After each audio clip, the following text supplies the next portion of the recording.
Welcome back to the Commanders Declassified podcast, voted number one fan podcast on all the internet for the Washington Commanders by my mom. I am Eric, pulling hosting duties tonight once again. My guy Mike is here. Ellie is in the Poconos, finalizing a deal on a sweet timeshare. So we'll see him next week. But right now, it's a two-man show with Mike and I. Mike, how you doing tonight? I'm good, man. No complaints. Well, actually, I do got a complaint. Sunday sucked. I know we won by 40. I mean, by 33, but it really sucked. Now, why did it suck? Um, Losing Daniels on the first play. I know a lot of people that went to that game, yourself included, matter of fact. I did. And everybody was excited to see Jayden Daniels and just get that one run, that 140-yard run, and then like it was over before it even started. Now, I'm happy that Mariota came in and was able to score the extra, 30, 30 points on the Panthers. But when everything was going perfect, the guns were blazing, everything was just falling into place, and then a fluke happens, in my opinion. Like the tackle that he was tackled on, it was a fluke. Like, I hope they don't stop running the ball with him. I hope he's able to heal, even if that does mean missing the Bears game. We'll talk about that in a few. But it did put a damper on the win. Like, I'm just gonna say that it put a damper on the win. I'm happy we won. I'm happy we're 5-2, but him being banged up sucks. Yep. I can tell you the feeling when in the game. One of my friends that I was with, like as soon as he got tackled, we're watching it. Like literally as he went down, he said, "That's an ACL." Before he even it even looked like he was shaken up. He said, "Oh man, that's an ACL." And then we saw him leave the game a few plays later, and he's like, "Man." So we're checking Twitter. We're all like looking to see what it was. And we're like, "Oh, rib injury. Oh, we're good. We're good to go." And then he kind of came back out and he was waving everybody. So it put a little bit of a damper, especially because Mariota didn't quite light things on fire right away. Took him took him a little bit to get going. Once he did, he was lights out. But yeah, it was looking like man, I'm glad we scored that defensive touchdown because I don't know if we're going to get any more when he first came out. But yeah, it was a fun game to be at. The atmosphere, that was the first time I've been to a game since the ownership change, and the vibe in the stadium is just completely different. You could feel it as soon as you walk in. And it was awesome. However, there was a fight behind me. Oh man! And my boy got not my buddy Brody. Shout out to Brody. Got nacho cheese thrown all over his Art Monk throwback. I felt so terrible for him. I felt so bad for him because he missed the whole first game. And then I remember this is why I don't like to go to games because this stuff always happens. Right. But, it was over. It was over quickly, and we got to enjoy the rest of the game without a food fight. But was it opposing fans? No.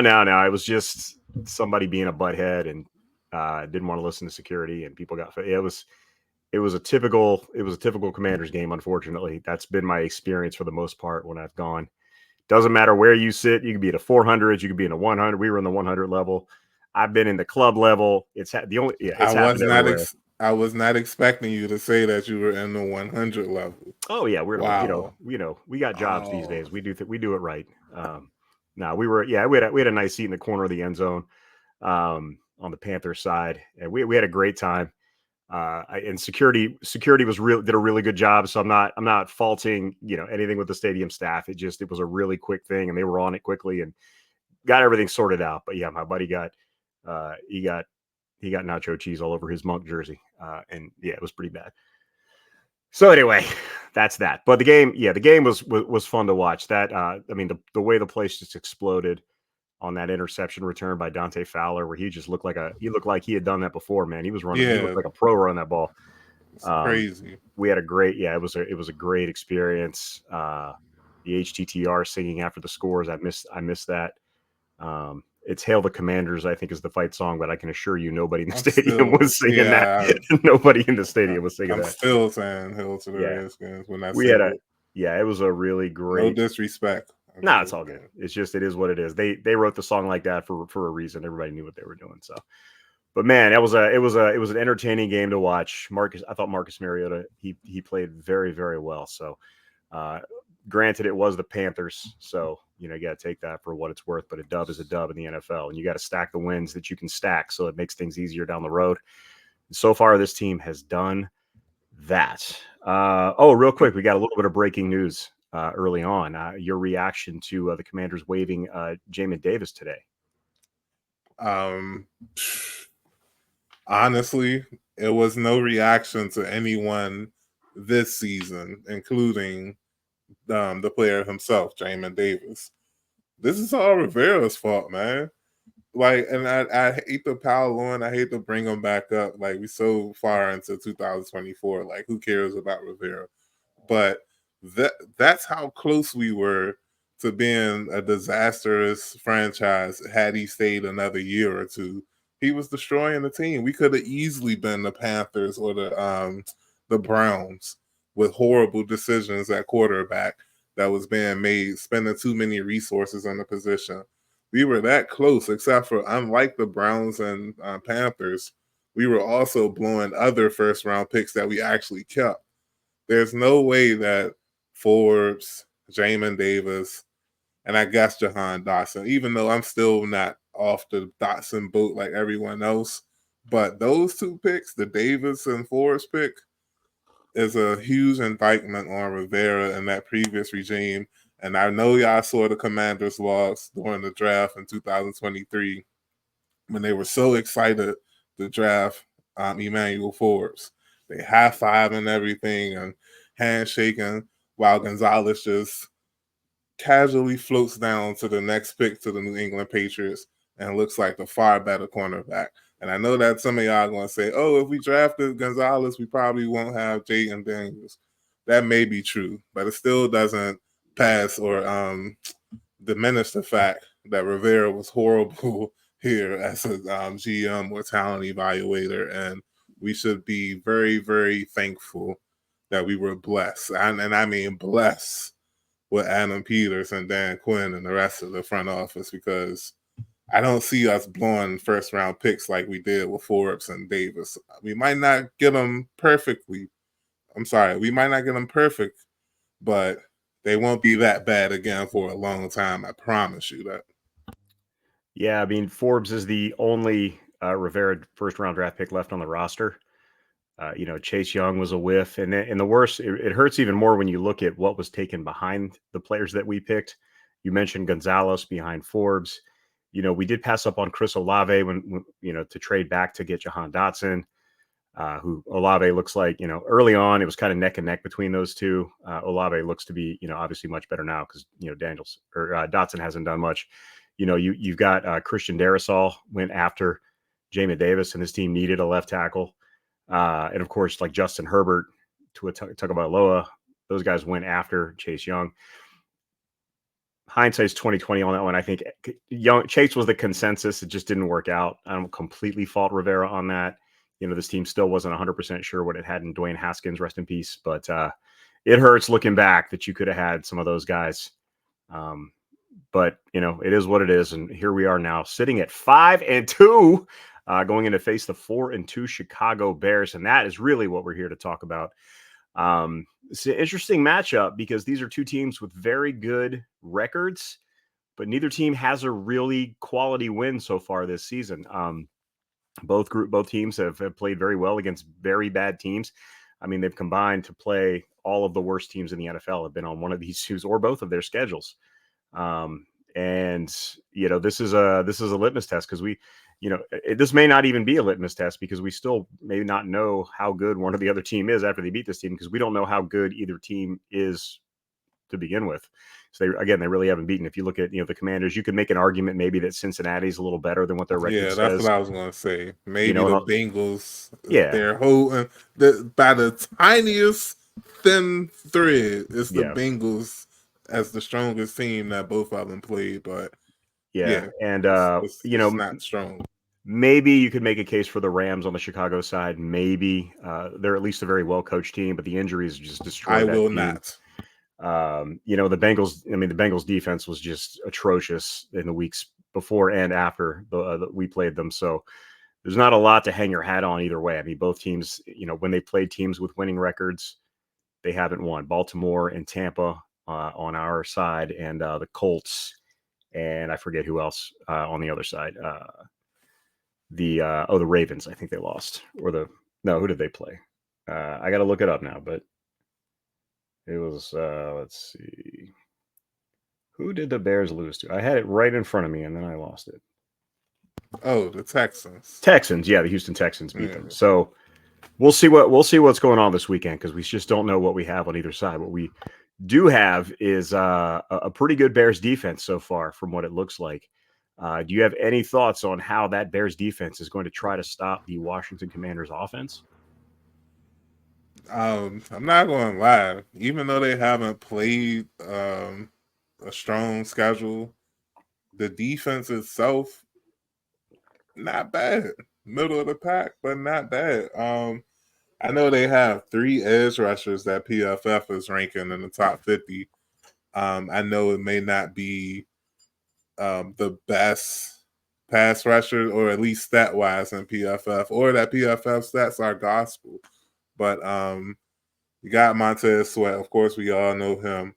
But also Gervon Dexter, or Gervin Dexter, I'm not familiar, and Daryl Taylor. Like, they are putting pressure on the quarterback. They're definitely going to put more pressure than what Carolina did on Sunday, which was by far the worst pass rush performance I've ever seen in my life. Like, they were getting no pressure on Mariota. So if he does start next week, which we don't know, it's still up in the air. Daniels, he has a chance. They haven't ruled him out. They ruled him week to week, so who knows? But that the edge rushers are good. The defensive tackles, nothing to write home about. But that secondary, man, they got former Tennessee Titan Kevin Beard back there. They have another cornerback. Oh, let me look at my notes. Jaylen Johnson. He's ranked 6th in PFF and cornerbacks right now. So they have some pieces that Washington needs to be concerned about on offense. Regardless of if Mariota or Daniels start, I feel like the offense was not going to be able to score the 30 points that they've been scoring on the lesser teams. And that Sunday could be a tough day. Again, I was thinking this before the Daniels injury. So if Mariota's starting, even with a week of preparation, I don't know if the offense will score the 30 that they've been scoring every week. I think the Bears are just that much better than the defenses that they've been facing. Maybe except for Cleveland, but I don't know. I wouldn't bet the over in this game. Okay. Yeah, I would say the Bears also have 15 takeaways so far this season, which is a lot more than what the Oh, I Washington didn't Commanders even look have. up that. Yeah, I mean, That's crazy. you've got Did 8 they get them all fumble. in one game or something? That's crazy. No, I'm sorry, 13 takeaways. They have 7 interceptions, 6 fumble recoveries, 8 forced fumbles so far this year. So, yeah, they're balling out. Looks like they've got They're getting after it. 18 sacks as a team on the year in 6 games. So they're getting about 3 sacks a game. So yeah, they're getting it done on defense. They create turnovers. That whole division, that NFC North division, is just just takeaway machines, all of them, and they're thriving on that right now. I mean, and the worst record in that division right now is the Bears at 4-2. So that's going to be a tough run. But yeah, I think you're exactly right. I mean, the Bears defense is opportunistic. They may not be the best yards defense, but they're explosive and a playmaking defense, and that's something you really got to worry about. Yeah, offensively, Chicago, on paper is no slouch either. With obviously the rookie Caleb Williams, he's a little bit slow starting out, but he's really picked it up in recent weeks, and that has not coincidentally coincided with the emergence of DeAndre Swift at running back. The Bears, weren't really heavily favoring the run early in the season. Once they decided to start letting DeAndre Swift rather, letting the offense run through him, things have really, really picked up, and they're putting some points on the board, and the wins have followed. Swift's got 325 yards rushing on the year. Second leading rusher on the team is actually Caleb Williams at 169 yards, though. So that's a little scary because he does a lot of scrambling, which is kind of his calling card. He's the off-schedule playmaker.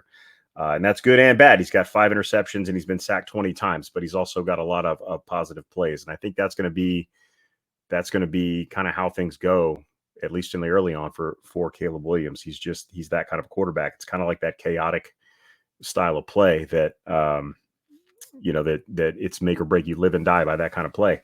And they've been living on it so far with opportunistic big plays on offense and opportunistic big plays on defense. The Bears are certainly no slouch. But again, I don't think Chicago has played an offense as potent as Washington's yet this year. Washington has faced better defenses than Chicago's this year offensively. So we'll see whose favor that works into. But yeah, it's going to be Chicago's offense is going to be tough to deal with because they are balanced. And I think they can possibly force Washington to commit an extra defender to the run. And we saw what happens to the secondary when you do that. So if DeAndre Swift gets things going early, it could end up being a long day for that Commanders defense. What do you think Washington's defense has in store for the Bears? I'm not going to let last week's game fool me too much. I understand that the Panthers were playing better when Andy Dalton came into the offense. Well, when he first started the offense got better than it was under Bryce Young. I understand that. However, I'm not going to sit here and say that they were playing as good as the Bears have been playing, especially the last few weeks. Like you said, they've been running the ball more with Swift. Caleb Williams has been getting more comfortable in the offense. Their receivers are concerning. Probably the best trio that we faced since not probably, easily the best trio we faced since Cincinnati. I don't think Odunze is injured. I could be mistaken, but I know Keenan Allen's been banged up, but he's going to be good to go for next year. Yeah, Keenan Allen has been banged up every game of his career. That's kind of his thing, but he's awesome. And DJ Moore, he'll be back. I think he didn't miss a game. If he did, he won't miss this game. He'll be here. And we all remember what happened last year with him by himself with Justin Fields versus this defense. And now I get it. It's a new coordinator, new coach, new secondary, yada, yada. Benjamin St. Juste is still going to be matched up against DJ Moore. He might look like St. Moore against us. That's going to be an issue. So it's going to be hard to stop the Bears' offense for this defense. Like, I'm just going to keep it a buck because you can try to force them to run the ball, but that's going to be playing into their strength because they have been running more play action off the run the last couple of weeks too.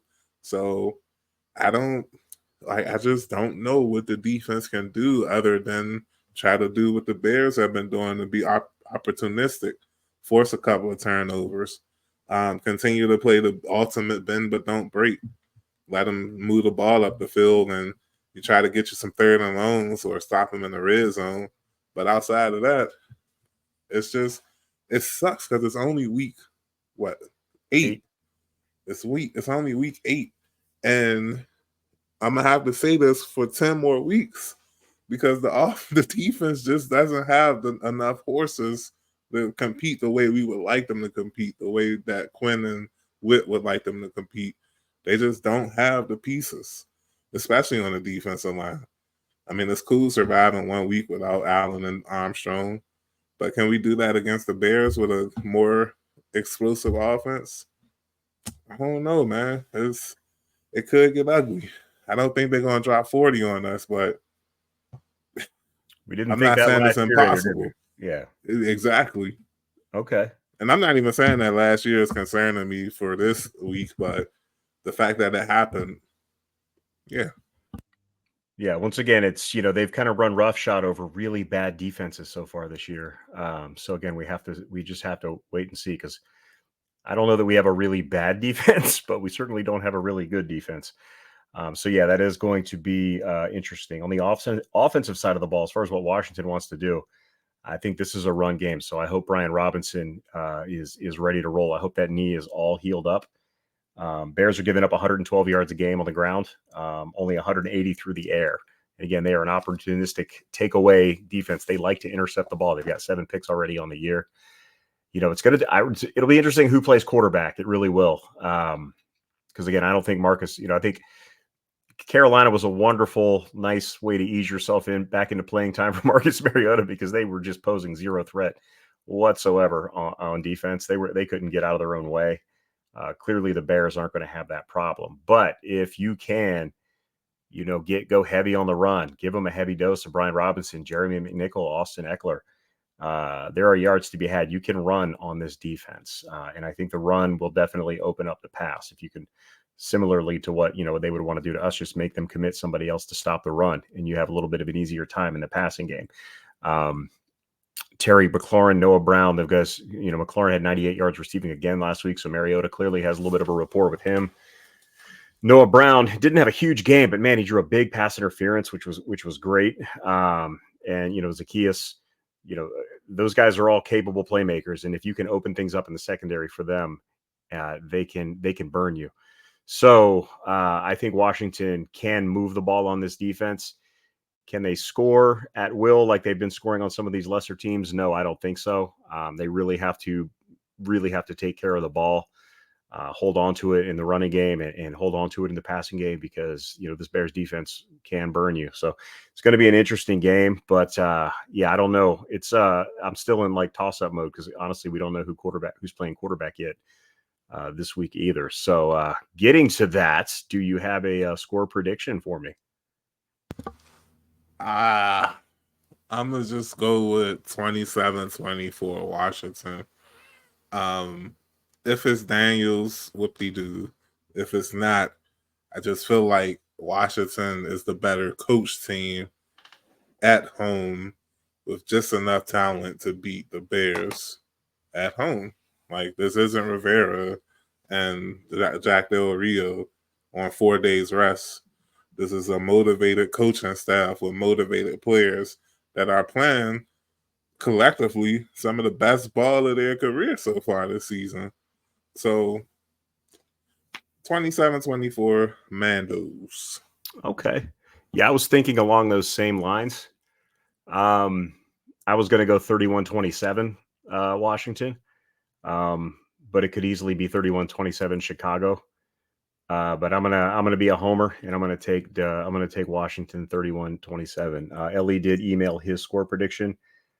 He said the Bears will win 200-0. So you guys can at Declassified WFT on Twitter let him know how you feel about that. 200-0 Chicago is what Ellie sent me. So that's what he said. Oh, forgot one thing. Do you have a key player this week? DJ Moore. I really feel like if he gets off, it could be dangerous for Washington, even more so. I could have thrown any receiver. I could have said Keenan Allen. I could have said a Doomsday if he's playing. But I'm going to stick with the person that destroyed us last year. I'm pretty sure Martin, Forbes, and St. Juice and Butler, the ones that were there last year, are going to want some sort of payback. But little DJ Moore is like, I got a better quarterback now. I'm about to put on an encore in front of my family and friends. So, DJ Moore. Okay, so I have also taking a Bears offensive player, but I'm going with the silent assassin because you don't think about it when you think about all the weapons on that offense. You kind of forget about this guy, and that's tight end Cole Kmet. I knew he was going to say that. He's going off this year. 26 catches on 29 targets this year. That's crazy. Second leading receiver on the team, 3 touchdowns, and tight ends could be a problem with some of our we saw what Mark Andrews did to us a couple of weeks ago. Cole Kmet could give us a lot of problems because again, you said DJ Moore, Rome Odunze, DeAndre Swift, Keenan Allen, so many weapons on that team. And shout out DeAndre Carter chilling on the Bears. Who knew? Remember old DeAndre, our kick returner? Yeah, I picked him up a couple of weeks ago. He got me about 5 or 6 points. Okay, very nice. Very nice. Yeah, DeAndre Carter. We'll never stop loving you, DeAndre, but not this week. But yeah, we'll go that. I was going to say also another key player. This dude was a low key assassin last week on the. I don't know if you saw it on the TV, but Daron Payne was dominating that offensive line. He wasn't maybe getting all the tackles, but he was creating problems from the jump again for that offensive line. He was making So everything go. He opened things up for Dante Fowler. He was fantastic last week. I know we about to wrap up and we finished We already, got all but night, man. We got all night, as long as all it's night is 5 minutes.